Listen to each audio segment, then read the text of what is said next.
ओम नमः शिवाय, जय श्री महाकाल, जय माता रानी। देखिए, अगर आप इस बात को लेकर बहुत ज़्यादा परेशान रहते हैं कि आपका जो भाग्य है वो आपका बिल्कुल भी साथ नहीं दे रहा है, आप जो भी कार्य करने जाते हो उसमें असफल हो जाते हो, आप नौकरी करने जाते हो तो सबको नौकरी मिल जाती है, आपको नौकरी नहीं मिलती, बिजनेस करते हो तो सबका धंधा चलता है, आपका धंधा नहीं चलता। तो कहने का मतलब है कि भाग्य से जुड़ी कोई समस्या है, साथ ही साथ आपकी कोई ऐसी विशेष कामना है, इच्छा है, वो पूर्ण नहीं हो रही है। अब वो कामना धन संपदा को लेकर हो सकती है, या आपके जीवन में ऐसी समस्या है जो खत्म होने का नाम नहीं ले रही है कि आपके जीवन में कोई कामना है, कोई समस्या है तो वो खत्म हो जाए। उसके लिए आपको इस प्रकार से 11 चावल के दाने लेने हैं और शहद ले लेना है। देखिए, नवरात्रि में अगर ये उपाय कर लेते हो ना तो आपके दुर्भाग्य सौभाग्य में बदल जाएंगे। तो गुरुजी की कथा को सुनकर उपाय बताएंगे, उसके पहले इस वीडियो को लाइक कर दें और अभी तक चैनल को सब्सक्राइब नहीं किया है तो वो जरूर कर दें।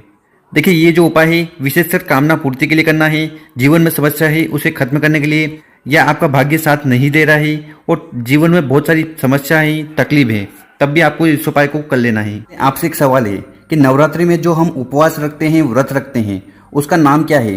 निर्जला व्रत, नवरात्रि व्रत या करवा चौथ व्रत? जो भी सही आंसर है वो कमेंट बॉक्स में लिखकर जरूर बताना।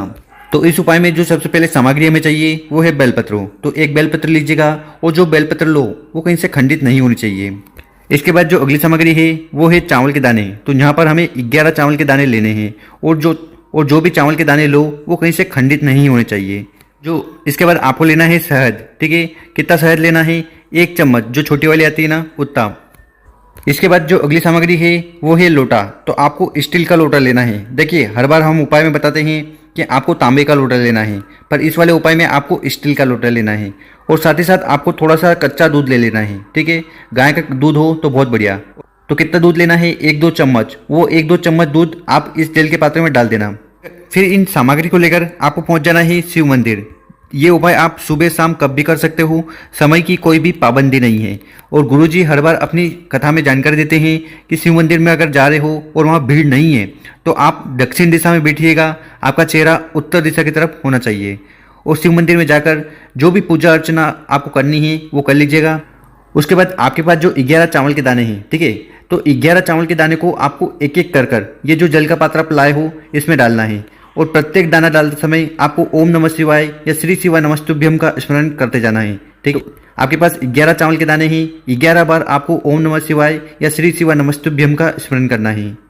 चावल को दूध और जल वाले पात्र में डालकर उसके बाद इस जल के लोटे को उठाना है और इसको आपको शिवलिंग के ऊपर समर्पित कर देना है, श्री शिवाय नमस्तुभ्यम ओम नमः शिवाय का स्मरण करते हुए। और गुरुजी जानकारी देते हैं कि शिवलिंग पर जब भी जल समर्पित करो तो उसकी जो धारा है वो बहुत ही स्लो होनी चाहिए।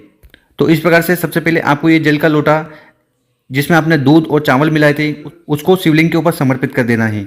और इसके बाद आपके पास है शहद और बेलपत्र। तो इन्हीं से हमें उपाय करना है। तो आपको करना क्या है कि ये जो शहद है इसको आपको अपनी अनामिका उंगली में ले लेना है। ठीक है, तो सबसे छोटी उंगली के पास में जो उंगली होती है उसमें लेकर आपको बेलपत्र की बड़ी पत्ती पर जो कि शिव भगवान का रूप होती है, उस बेलपत्र की बड़ी पत्ती पर आपको इस प्रकार से अच्छी तरह से शहद का लेपन कर देना है। ठीक है, क्या करना है? शहद को उठाना है और अपनी अनामिका उंगली से बेलपत्र की बड़ी पत्ती पर शहद लगा देना है। सीधे वाले हाथ में रख लेना है और हाथ में रखते हुए आपके मन में जो भी कामना है, जो भी इच्छा है, या जीवन में जो भी समस्या चल रही है, आपका भाग्य आपका बिल्कुल भी साथ नहीं दे रहा है, जीवन में बहुत दुख समस्या चल रही है, तो ऐसी कौन सी भी कामना है ना उसका स्मरण कर आपको ये बेलपत्र शिवलिंग के ऊपर समर्पित कर देना है।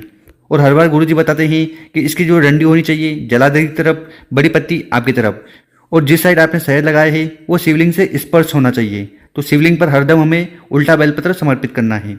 तो इस नवरात्रि में किसी भी दिन इस उपाय को आप कर लीजिएगा और उसके बाद आपको शिवलिंग के पास बैठ जाना है। ठीक, और आपको अपना नाम और गोत्र का स्मरण करते हुए और उसके बाद आपकी जैसी भी कामना है वो भगवान भोलेनाथ को कह देना है। साथ ही साथ जीवन में जो समस्या चल रही है उसका स्मरण कर लेना।